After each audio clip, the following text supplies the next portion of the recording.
This is the Dollemore Daily, and I'm Jesse Dollemore.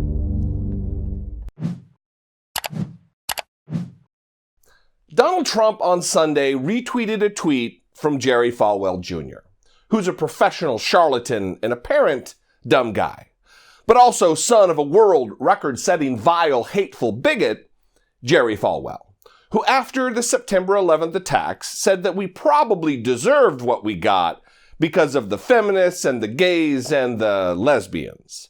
Look, I know it's a sidetrack, but it lets you know what kind of garbage these two Falwells are, so I'm just going to read the whole quote about 9/11.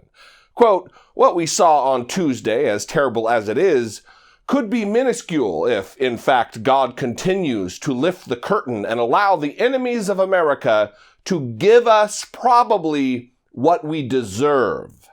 I really believe that the pagans and the abortionists and the feminists and the gays and the lesbians who are actively trying to make that an alternative lifestyle, the ACLU, People for the American Way, all of them who have tried to secularize America, I point the finger in their face and say, you helped this happen," unquote.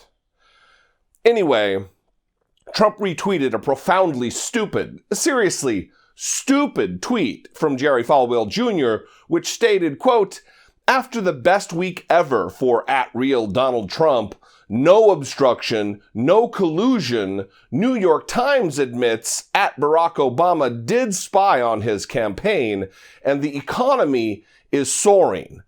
I now support reparations. Trump should have 2 years added to his first term as payback for time stolen by this corrupt, failed coup."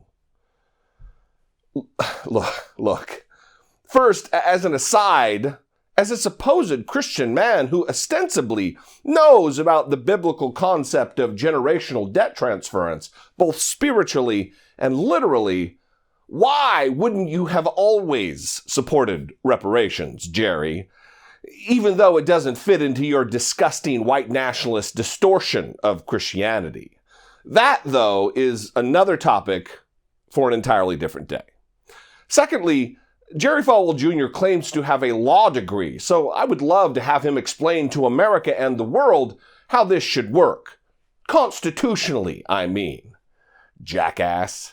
And why would Donald Trump be owed anything in the way of time? Because the 22-month investigation had profound results. It netted dozens of indictments and guilty pleas, which included Trump's 2016 campaign foreign policy advisor, George Papadopoulos, campaign manager, Paul Manafort, and deputy, Rick Gates, national security advisor, Mike Flynn, 13 Russian nationals and 3 Russian companies, Richard Pinedo, Alex Vanderswan, Konstantin Kalemnik, 12 Russian military intelligence officers, Michael Cohen, and Roger Stone, not to mention the absolute direct evidence that the campaign welcomed assistance from the Russians, and direct evidence of multiple instances of obstruction of justice on the part of Donald Trump himself.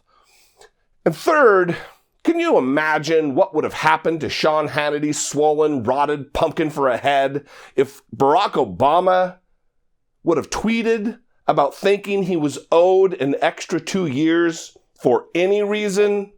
It would explode. His head would explode. Maybe literally. Look, this is just another moment in which Donald Trump is letting the inner autocratic authoritarian shine through. He doesn't. And really, none of these Republican bootlickers have any regard for our Constitution or system of democratic rule. They only care about power. Unchecked power. So contrary to what some think about their pals, the Republicans, if you're not sounding off to push back against this kind of dangerous thinking and the dictatorial path to which it leads, you are part of the problem.